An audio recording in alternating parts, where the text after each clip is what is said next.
Eu preguei essa mensagem pela manhã e ela tinha um título. E agora ela tem outro. O título dela é De Tupã aos confins da terra.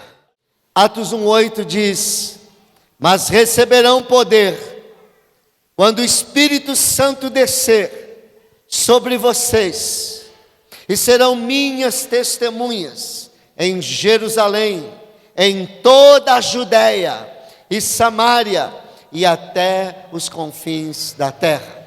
Diga comigo: até os confins da terra. Até os confins da terra. Levante sua mão direita e diga: de Tupã, até os confins da terra. Mais forte: de Tupã até os confins da terra. Em nome de Jesus, aplauda o Senhor. Será assim, será assim.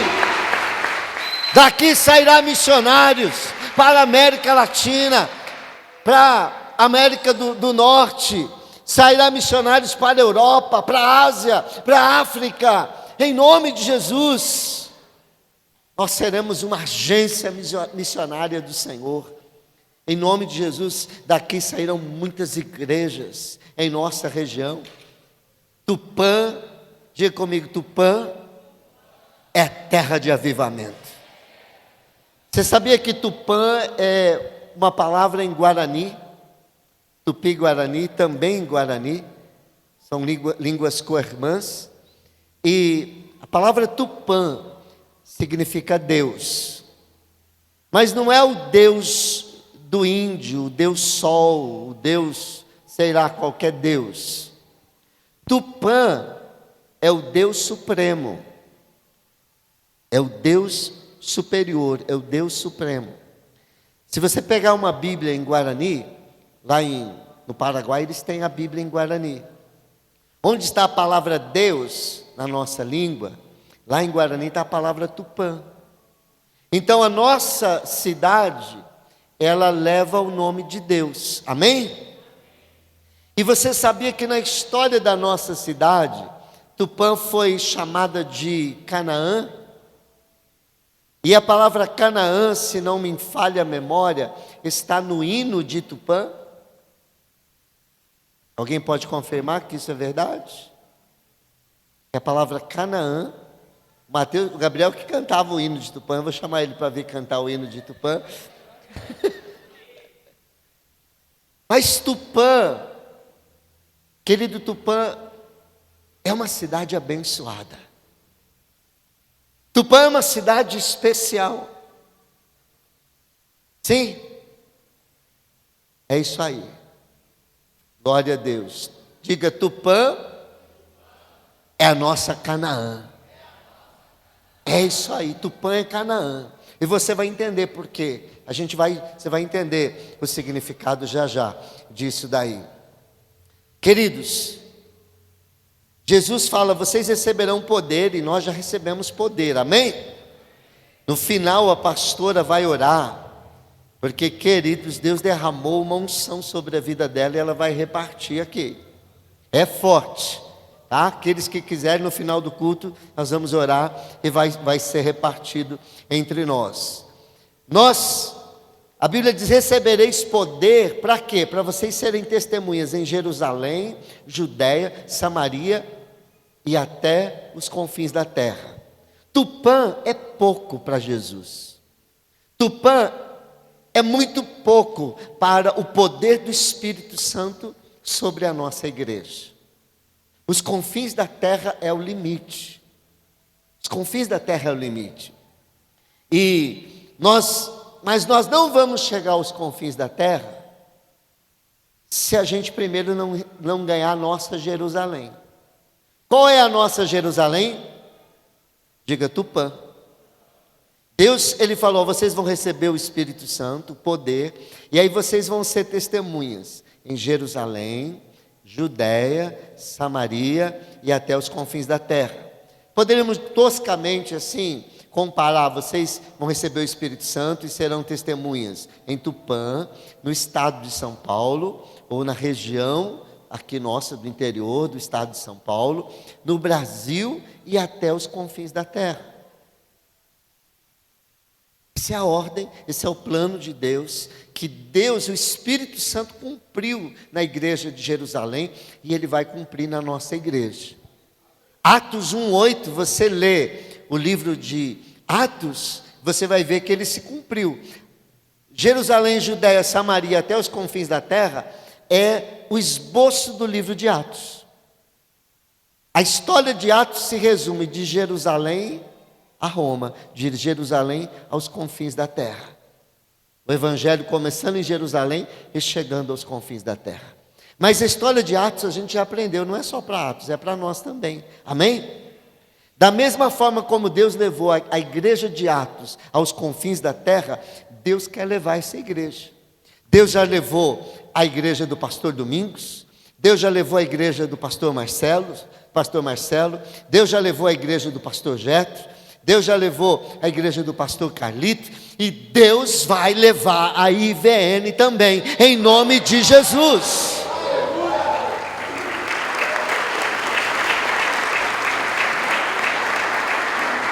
Por isso eu quero dizer para você, já se matricula num curso de inglês, num curso de espanhol, porque o Senhor já está listando pessoas para ir aos confins da terra. Melhor coisa para você aprender é inglês e espanhol, porque se você for na China, se você for na Coreia, e você souber inglês, você se vira em qualquer país. No Oriente Médio, inglês é uma língua que tem se tornado universal.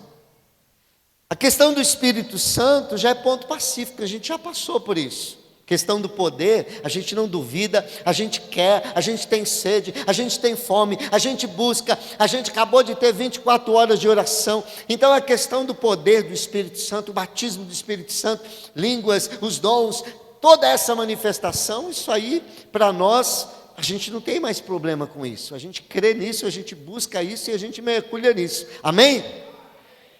Então a questão para nós aqui, agora, é avançar para algo muito importante. É avançar para uma chave de conquista. Porque assim como Josué foi levado a conquistar a terra prometida, diz Tupã é a nossa Canaã.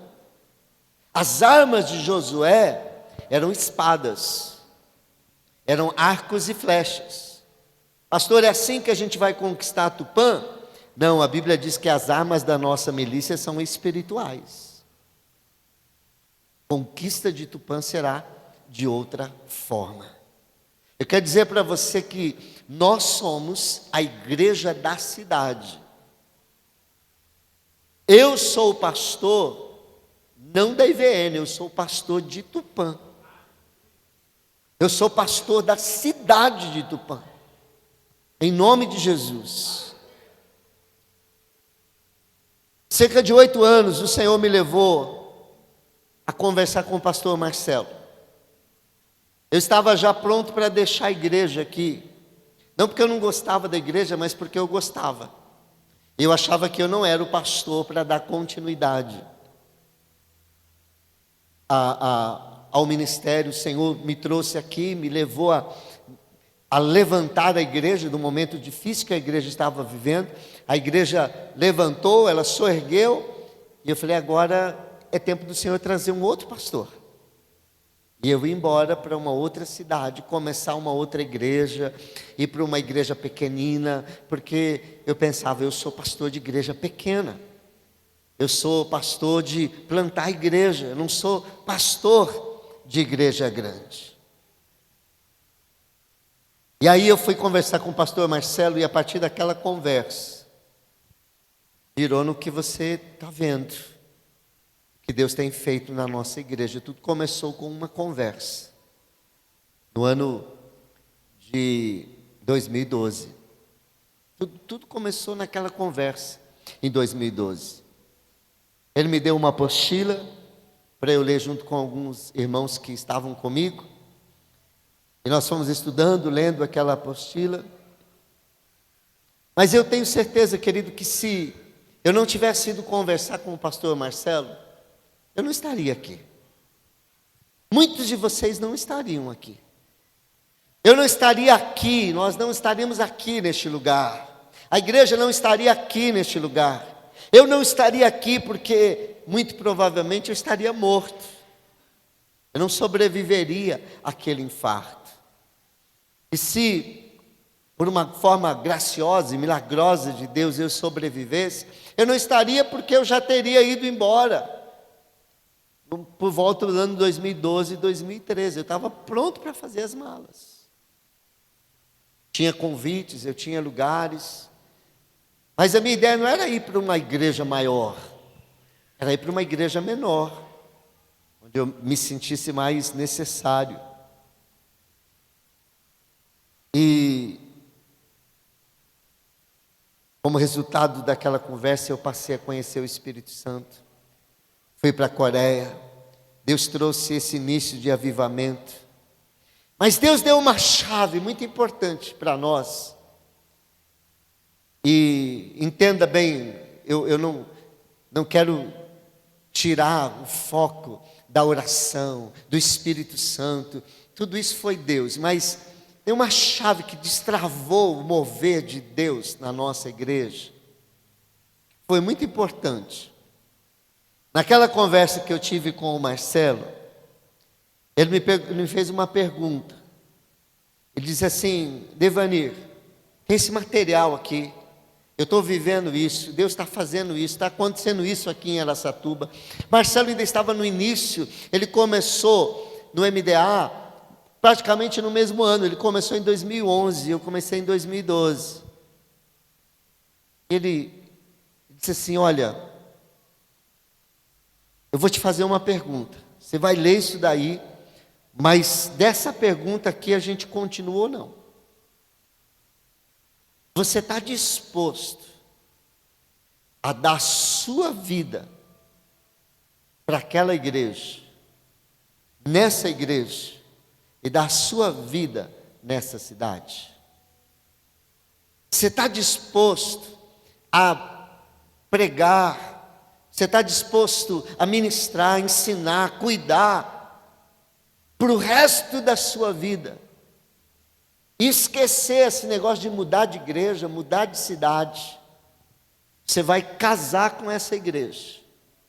Você vai casar com essa cidade.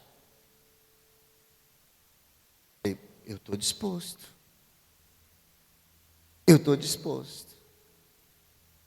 De onde que o pastor tirou essa ideia? Jeremias capítulo 29, verso de número 4, diz assim. Jeremias 29, verso 4, depois o verso 7. Assim diz o Senhor dos exércitos, o Deus de Israel, a todos os exilados que deportei de Jerusalém para a Babilônia. Busquem a prosperidade da cidade para a qual eu os deportei, e orem ao Senhor em favor dela, porque a prosperidade de vocês depende da prosperidade dela. Queridos, há chaves poderosas nesse texto aqui. Primeiro eu quero que você entenda o contexto. A nação de Israel, Jerusalém, os judeus, eles foram levados, o Império Babilônio era o império mais poderoso daquela época. Eles eram os Estados Unidos da época. Só que naquela época não tinha esse negócio de relações exteriores, não, de relações assim, de boa amizade. Eles chegavam numa nação e falavam: o negócio é o seguinte, a gente agora quer dominar essa nação. Quero fazer um acordo com vocês. Vocês vão me dar o melhor que vocês têm, das pessoas mais cultas, mais inteligentes, o melhor das mulheres, o melhor dos homens. Eu quero gado, eu quero a plantação, eu quero tudo. Eu vou levar todo esse povo para um lugar, para a Babilônia, para um lugar, e eu vou trazer um outro povo para cá. E esse povo vai aqui trabalhar, vai tomar conta do que é de vocês, eles vão viver aqui e eles vão pagar tributos para mim. E vocês vão como meus escravos. Vocês vão como meus escravos, e vocês também vão pagar tributos para mim. Vocês também vão pagar tributos para mim. Então, quando diz aqui que eles foram deportados para a Babilônia, eles não foram de livre e espontânea vontade. Eles tentaram resistir de início. Eles entraram num embate, eles entraram em guerra.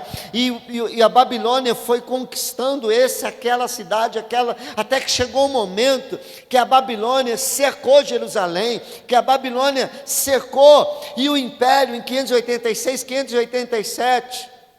antes de Cristo, caiu, Jerusalém caiu, os muros de Jerusalém foram derrubados, as portas foram queimadas, o templo foi destruído, o ouro, a prata, tudo foi saqueado do templo, o que tinha de riqueza, de bens, de gado, o que tinha de ouro, de prata, de pessoas, de mulheres, de homens inteligentes, tudo foi levado para a Babilônia. Foi levado para a Babilônia. E eles estão lá contra a sua vontade, sabendo o que aconteceu em Jerusalém, sabendo o que aconteceu na sua terra, que a nação babilônica, Babilônia é símbolo na Bíblia de prostituição, de depravação. Babilônia é chamada da grande prostituta em Apocalipse. Então a Babilônia era símbolo de prostituição, era símbolo de maldade, era símbolo de tudo que é contra Deus. Mas Deus leva o seu povo para a Babilônia. Deus permite, tem um contexto aqui, o povo pecou, o povo não respondeu, Deus mandou um profeta avisando, se arrependam, senão vocês vão para a Babilônia, se arrependam, e o povo não se arrependeu. Então a Babilônia era um castigo de Deus, era uma lição. Deus estava expurgando tudo que tinha de ruim no coração de Israel, do povo de Deus. Mas eu quero chamar a sua atenção para o seguinte: eles estão lá na Babilônia, contra a sua vontade, uma cidade perversa, uma cidade pecadora, uma cidade inimiga, uma cidade que destruiu a nação de Israel. E Deus vem e fala para Israel: olha o que Deus manda eles fazerem: busquem a prosperidade da cidade para a qual os deportei. Busquem a prosperidade da cidade para a qual os deportei. O que é buscar a prosperidade? É buscar o crescimento, é querer o bem dessa cidade, é ajudar a construir, levantar a cidade, o nome da cidade, as riquezas da cidade, os bens da cidade.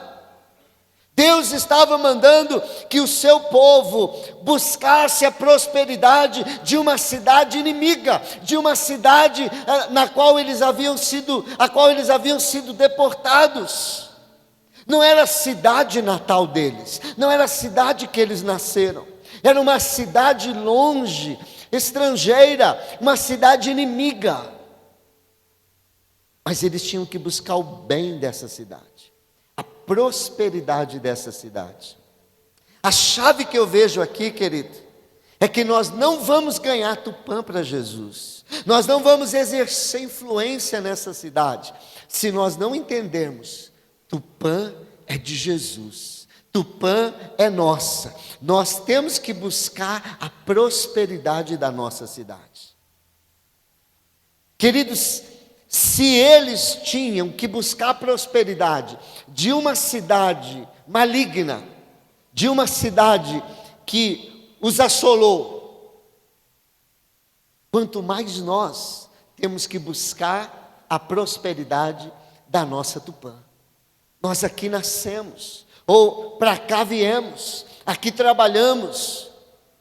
Nós temos que buscar a prosperidade da nossa cidade, amar nossa cidade, trabalhar na nossa cidade, promover a nossa cidade, contribuir para o seu crescimento, falar bem da nossa cidade.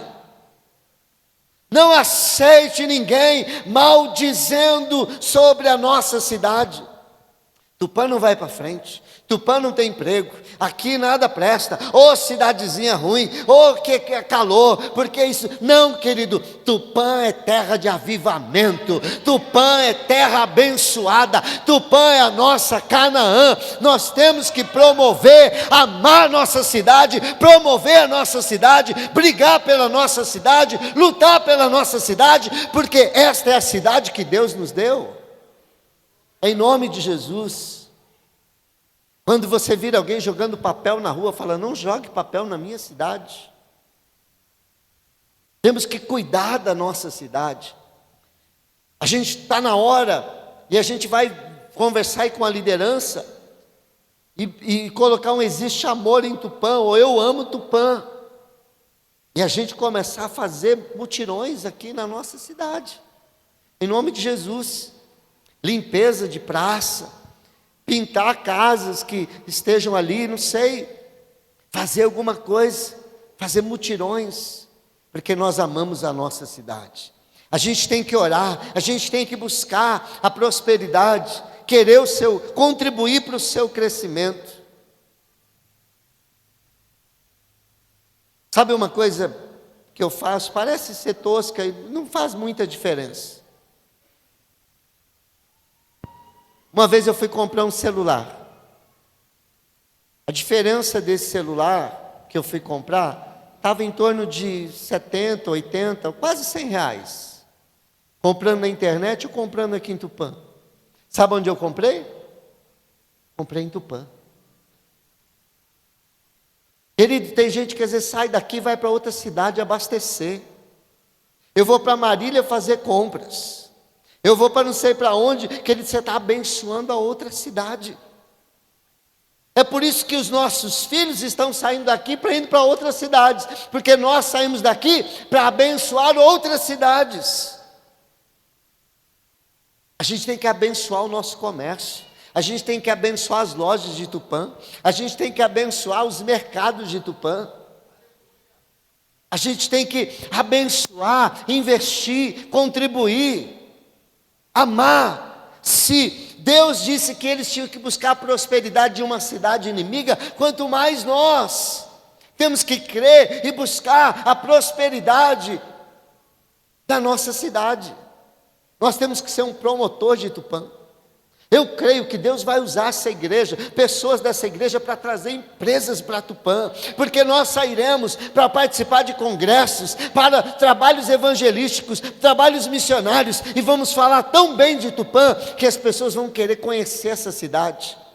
Mas isso não é bairrismo não, querido. E tem gente que só o dele é bom, só o estado dele é bom, só a cidade dele é bom. Não, a gente não desmerece o valor de Marília, de Araçatuba, de São Paulo. E a gente tem olhos para ver sim, o que é melhor lá e o que é pior aqui. A gente tem que promover o que a nossa cidade tem de melhor. Você sabia que o primeiro instituto teológico do Brasil foi na nossa cidade? Foi em Varpa. Tem muita história bonita, linda para a gente contar da nossa cidade. A gente tem que conhecer, tem que amar, tem que promover. Nós não vamos ganhar a nossa cidade se nós não amarmos as pessoas dessa cidade, essa cidade, em nome de Jesus. A gente tem que falar bem da cidade. Há um princípio poderoso no uso da nossa língua. Tiago 3, de 9 a 10 diz assim: com a língua bendizemos o Senhor e Pai, e com ela amaldiçoamos os homens, feitos à semelhança de Deus. Da mesma boca procedem bênção e maldição. Meus irmãos, não pode ser assim. Querido, o inimigo quer usar a sua boca para amaldiçoar a sua cidade. Esse calor, essa cidadezinha, não sei o quê, não tem nada nessa cidade, uma porcaria. Em nome de Jesus, de agora em diante, tome consciência que a sua boca é boca profética, a sua boca é boca de Jesus, e aquilo que você abençoa, abençoado é, aquilo que você amaldiçoa, amaldiçoado ficará. Por isso eu tenho passado pelo comércio de Tupã, querido, eu não sei, eu não sei, mas eu tenho visto uma transformação na Marília, comércios aumentando ali, há uma mudança. Não tem uma vez que eu não passo por aquela por aquela avenida ali que eu vou subindo, na Rua Marília ou na Avenida Marília, eu não vou subindo ali, dificilmente eu não subo ali dizendo: Senhor, eu abençoo esse comércio, Pai, que fechou, vai vir aqui alguém, uma empresa, alguém vai abrir, eu abençoo esse comércio, eu abençoo essa loja, eu abençoo, eu abençoo, eu abençoo. Querido, você tem que abençoar. A gente tem que descer pela Avenida Tamoios abençoando o comércio, pela região, as faculdades, os hospitais. Não é só no tempo do Existe Amor em Tupã, não é só no tempo do impacto que a gente tem que fazer isso. Querido, não é só quando a igreja promove. Você é um promotor do reino de Deus, você é os pés de Jesus, você é a boca de Jesus, você é a mão de Jesus. Ao andar por essa cidade, abençoe, abençoe, abençoe, abençoe a nossa cidade em nome de Jesus. Aonde você passar. Efésios 1, 20 e 22 diz assim: esse poder ele exerceu em Cristo, ressuscitando-o dos mortos e fazendo-o assentar-se à sua direita, à direita de Deus, nas regiões celestiais, muito acima, diga muito acima, de todo governo e autoridade, poder e domínio, e de todo nome que se possa mencionar, não apenas nesta era, mas também na que há de vir. Deus colocou todas as coisas debaixo de seus pés, e o designou cabeça de todas as coisas para a igreja. Em Efésios 2, 6, diz assim: Deus nos ressuscitou com Cristo, diga com Cristo, e com Ele, diga com Ele, nos fez assentar nas regiões celestiais em Cristo Jesus. Se você ler o livro de Efésios, você vai entender que a Bíblia diz que Jesus morreu, ele foi sepultado, ao terceiro dia ele ressuscitou, e ele ascendeu aos céus, e ele se assentou à direita de Deus. E Ele está acima de todo principado, de toda potestade, de toda autoridade, de todo nome que se nomeia. Jesus está acima de toda autoridade, de todo principado, de todo governo, seja físico, seja espiritual, seja humano, seja espiritual. Só que a verdade que está dizendo aqui é que eu estou em Cristo, que Deus me ressuscitou com Cristo. Uma das expressões mais repetidas na carta aos Efésios é a expressão em Cristo. Essa preposição em, no grego, é muito difícil de pronunciar, porque ela é em. E ela significa, sabe o quê? Dentro de. Quando Paulo está falando em Efésios que ele nos ressuscitou em Cristo, com Cristo, quer dizer que quando você creu em Jesus, você foi colocado dentro de Cristo. Cristo morreu, você morreu com Cristo. Cristo foi sepultado, você foi sepultado com Cristo. Cristo ressuscitou, você ressuscitou com Cristo. Cristo subiu aos céus, você subiu com Cristo. E Efésios diz que você não vai reinar com Cristo no futuro. Ele diz que você já está assentado com Cristo nas regiões celestiais, acima de todo principado. É aí que está o seu poder, a sua autoridade para expulsar demônios. É porque você está assentado com Cristo, acima de toda autoridade. Não tem nenhum espírito maligno que esteja acima de Cristo. E se você está com Cristo nas regiões celestiais, você está acima, Ele está abaixo, nessa cadeia de comando. Mas o que eu quero dizer é que isso não se refere ao futuro. Não é Apocalipse, é Efésios. Não é para amanhã, é hoje, é já. Você já está assentado. Mas o que você está fazendo com Cristo? Cristo está sentado onde? No trono. O que Ele está fazendo no trono? Reinando, dando palavras de comando. E se eu estou assentado com Cristo, o que eu estou fazendo? Só observando? Só vendo? Não, querido, você está reinando com Cristo. Através da sua palavra você decreta, através de proclamações. Eu quero dizer porque as mudanças maiores, principais, mais importantes nessa cidade não sairá da Câmara dos Vereadores. As leis mais importantes não sairá de lá. Os decretos mais importantes não sairá do gabinete do prefeito.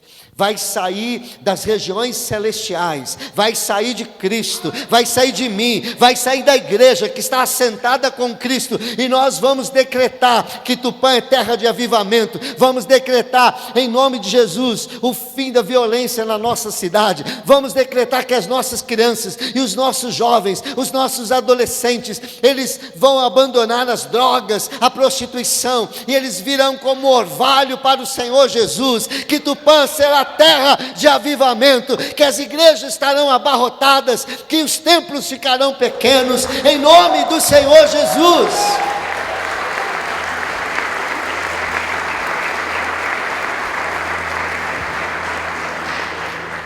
A gente tem que decretar, abençoar a cidade, decretar sobre a cidade, sobre as ruas. Nunca passe sobre alguém e fala: está caído na calçada e também, miserável, vai morrer. Você acabou de decretar a morte dele. Há poder na sua palavra, porque você está reinando com Cristo, você está no trono. Então você tem que alinhar a sua fala com a fala de Cristo. Você tem que alinhar. Jesus está aí, ó. Jesus fala: vai ter vida, vai ser um homem de Deus, vai ser um servo de Deus, vai se levantar, o lar vai restaurar em nome de Jesus. Você passa perto de um casebre, de um barraco, fala: em nome de Jesus, vai prosperar, daqui a pouco vai pintar, vai rebocar essa casa, vai conseguir um emprego melhor, o filho vai estudar, em nome de Jesus. Você passa na frente de um prédio feio, decaído, decadente, você começa a declarar: passa em frente do Dom Bosco, passa em frente do IPT, alguém vai comprar, alguém vai fazer um grande projeto que vai abençoar a nossa cidade. Eu decreto em nome de Jesus, eu abençoo este lugar, eu abro neste momento, Deus me deu as chaves do reino dos céus, eu abro neste momento as janelas dos céus, para abençoar este lugar em nome de Jesus. Eu abençoo em nome de Jesus. Passa pelos campos, o Enoque vai lá para o seu sítio, eu abençoo, a nossa terra será produtiva, produzirá como nunca, em nome de Jesus, a 60, a 70, 100 por um, em nome de Jesus.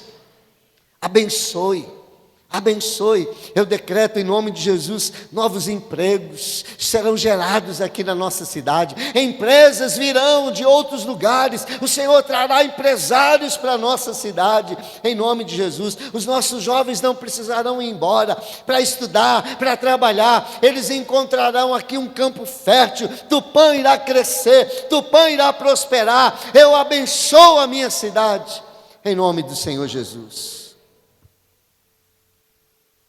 Eu me lembro de uma família que a gente morou perto dessa família, que tem gente que tem um espírito de porco, né, gente? Espírito destruidor, pichar, joga lixo em qualquer lugar, né? Então a gente já tem que começar aqui por esse ambiente. Você tomou água, pegou sua garrafinha, na hora de ir embora, pega a sua garrafinha, pega o seu copinho, passa lá, joga no lixo, e vamos manter. Não é porque a gente tem alguém que limpa aqui, né? Isso aqui é nosso, é do nosso Deus, essa cidade é do nosso Deus. Você está andando de carro, joga as coisas pelo carro, porta fora do carro. Não, a gente tem que cuidar da nossa cidade, amar a nossa cidade, querer ver a nossa cidade crescer, prosperar, abençoar em nome de Jesus. Tem que mudar a mentalidade. Eu me lembro quando eu era criança, que morávamos perto de algumas famílias, que eles plantavam, só que eles iam embora, por alguma razão iam se mudar, e os pés de manga, as mangas ainda estavam pequenas, verde, limão ainda estava pequeno, não dava para colher. Eu lembro de uma cena estarrecedora, deles com pedras e paus nas mãos, depredando tudo, derrubando as mangas no chão, os limões, que eles diziam assim: nós não vamos comer, então ninguém vai comer. Nós não temos esse espírito. Querido, não existe uma ONG que queira o melhor para o planeta, que ame ou que queira mais para a cidade, mais para as crianças, mais para os pobres, quer ver mais o bem da cidade do que a igreja. Não pode existir. As ONGs, elas só se levantam porque nós deixamos de ocupar o nosso espaço. Ecologia de Deus, ecologia da Bíblia, do Senhor é a terra, a sua plenitude, o mundo e tudo que nele há. A terra é de Deus. Se a terra é de Deus, eu sou administrador, eu tenho que cuidar. Eu vou para a praia, eu levo uma sacolinha, terminou lá, todo mundo joga sujeira na praia, mas eu não vou jogar. Eu vou fazer diferente, porque eu sou mordomo, eu estou cuidando daquilo que é de Deus. Não é apenas um senso ecológico, é um senso de que é de Deus, e eu sou mordomo de Deus. Eu sou aquele que cuida das coisas de Deus. Em último lugar, Jeremias 29, 7 diz: busquem a prosperidade da cidade, orem ao Senhor em favor da cidade. A chave de Deus para mudar um lugar é a oração. A gente acabou de fazer 24 horas de oração. Oramos pela cidade, oramos por este lugar.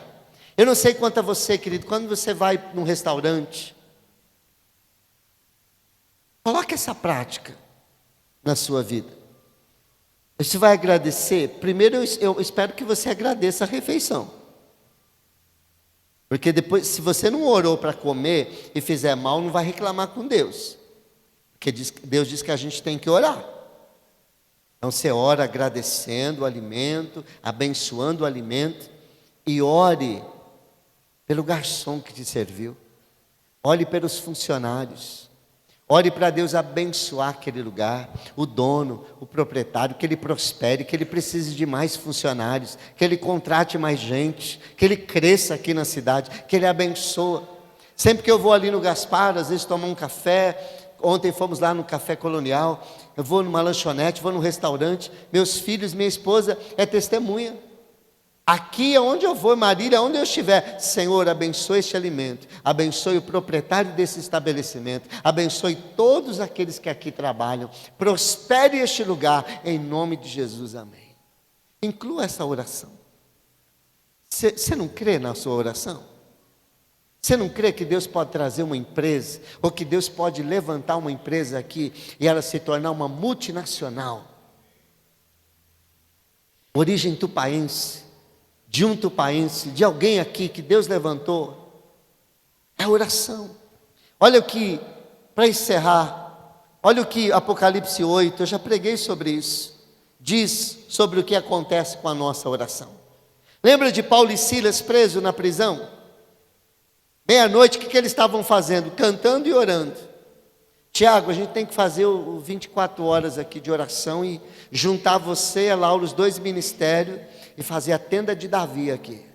Fazer a tenda de Davi, louvor e adoração, 24 horas. A glória do Senhor. Né? Vamos pensar nisso, planejar isso. Paulo e Silas estavam lá na prisão, situação difícil. Eles estavam orando, cantando louvores. Haviam sido presos injustamente. Mas o que aconteceu? Houve um terremoto. E a prisão de todos foram abertas. Talvez Deus esteja só esperando você começar a orar e louvar, para que as suas prisões comecem a se abrir. Olha o que acontece com a nossa oração. Apocalipse 8, versos de 3 a 5. Outro anjo que trazia um incensário de ouro, aproximou-se e ficou em pé junto ao altar.